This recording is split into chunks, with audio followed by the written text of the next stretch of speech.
Kozhikode Cheruvannur steel complex സ്വകാര്യ company ഏറ്റെടുത്തതിനെതിരെ പ്രതിഷേധം ശക്തമാക്കി തൊഴിലാളി സംഘടനകൾ രംഗത്ത്. 300 കോടി രൂപ വിലമതിക്കുന്ന കമ്പനി 30 കോടി രൂപയ്ക്ക് സ്വകാര്യ കമ്പനി കൈക്കലാക്കിയത്. കമ്പനി സർക്കാർ ഏറ്റെടുക്കണമെന്നാണ് തൊഴിലാളി സംഘടനകളുടെ ആവശ്യം.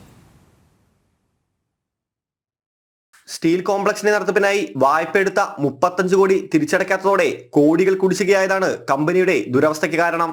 പലിശയടക്കം 107 കോടി രൂപയാണ് കാനറ ബാങ്കിൽ കുടിശ്ശികയായത്.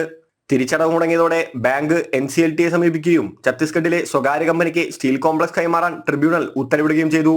സംസ്ഥാനത്തെ പൊതുമേഖലാ സ്ഥാപനം സ്വകാര്യ കമ്പനി ഏറ്റെടുക്കുന്നതിൽ സർക്കാർ കനത്ത വിമർശനമാണ് നേരിടുന്നത്. നിലവിലുള്ള തൊഴിലാളികൾക്ക് ശമ്പളം ലഭിച്ചിട്ട് വർഷങ്ങളായെന്ന ആരോപണമുണ്ട്. റിട്ടയർ ചെയ്ത തൊഴിലാളികൾക്ക് ആനുകൂല്യം മുഴുവനായി ലഭിച്ചില്ലെന്ന പരാതിയുമുണ്ട്. സംഭവത്തിൽ പ്രതിഷേധവുമായി തൊഴിലാളി സംഘടനകൾ രംഗത്തെത്തി. ഏതാണ്ട് 300 കോടിയിൽ പരം ആസ്തിയുള്ള സ്ഥാപനത്തെ നിസ്സാരമായിട്ട് 30 കോടിക്ക് വിറ്റു എന്ന് പറഞ്ഞാൽ അതിൻ്റെ പിറകിലുള്ള ശക്തികളെ തിരിച്ചറിയണം. ഇതിനെ ശക്തമായിട്ട് ഭാരതീയ സംഘം എതിർക്കുന്നു.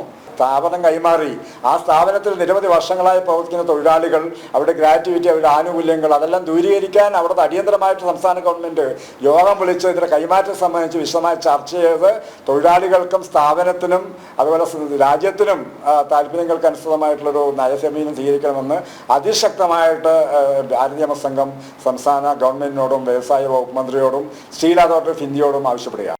സംഭവം വിവാദമായതോടെ സർക്കാരും CPM-ഉം ഒരുപോലെ പ്രതിരോധത്തിലായിരിക്കുകയാണ്. കോഴിക്കോട് LDF സ്ഥാനാർത്ഥി എളമരം കരീമിന്റെ തെരഞ്ഞെടുപ്പ് പ്രകടന പത്രികയിലെ പ്രധാന വാഗ്ദാനങ്ങളിലൊന്ന് സ്റ്റീൽ കോംപ്ലക്സിന്റെ പുനരുദ്ധാരണമായിരുന്നു.